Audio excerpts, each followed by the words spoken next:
Hello everybody, today we are going to discuss the parable of Good Samaritan, which was a parable narrated by Jesus Christ in the Gospel of Luke, which was actually the third of the four canonical Gospels. And this was narrated by Jesus Christ in response to an answer to a question raised by a lawyer. So the lawyer actually asked Jesus Christ that how shall I get eternal life? So in answer to this question, Jesus Christ asked him another question. He said, what is written in the book? What do you read? So he said that love your Lord, love God with all you have, with all your soul, with all your strength, and your neighbor as yourself.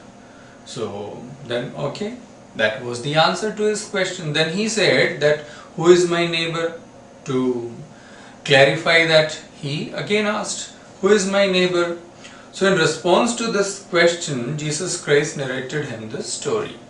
So once a man actually was moving from Jerusalem to Jericho, and at that time actually the way from Jerusalem to Jericho was said to be a way of blood, because it was actually there were robbers, and then the robbers would actually loot those travelers or those people and would beat them and would rob them of everything they have.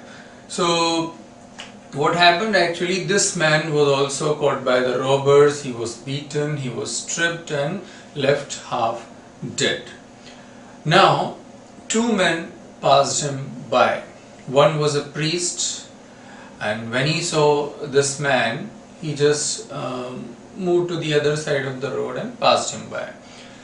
Another man came, he was a Levite, and Levite is actually a male, Jewish male descendant, patrilineally from the tribe of Levi, the third son of Jacob.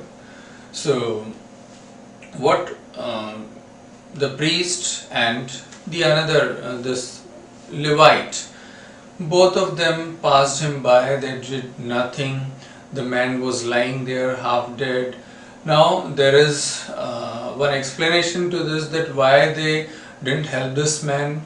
So as per the religious text and as per the religious beliefs of these people, touching a dead person is considered to be defiling them. Like a priest, if he touch or goes near a dead person, it would defile the priest, and same case with the Levites.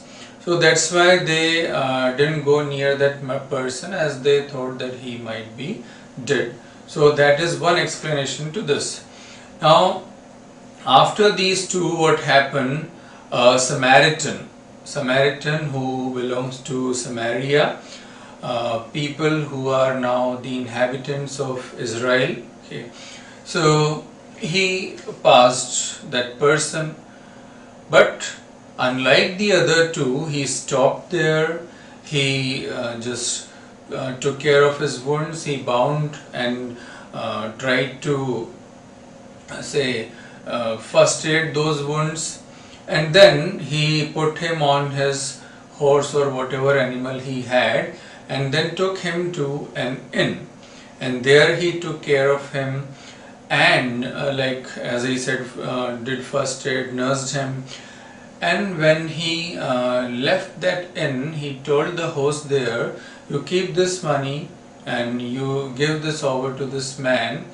Okay. And saying this, he left the place. And though that Samaritans and the Jews, they are quite inimical to one another, but this man actually helped that half dead person. So the moral of the story, who is the neighbor actually? One who shows mercy, one who is kind, one who is compassionate is the real neighbor. So that was the answer to the lawyer's question. Now though it was the answer to the that lawyer's question, but here after this story we get this term Good Samaritan, which we now take as a compassionate, a considerate person, a kind-hearted person. So all those kind-hearted people are now called Good Samaritans. That just as in the recent case we have heard, like in the corona pandemic case, there are Good Samaritans who are helping the poor, who are helping the migrants, who are helping the helpless people. So of course those considerate people are Good Samaritans. So that is the parable of Good Samaritan, and I hope it is quite clear to you, and I'll come up with more such stories. So do comment in the comment box, and definitely I'll come up with more say enlightening videos, more good ones. So till then, just be in touch, keep watching. Thank you very much.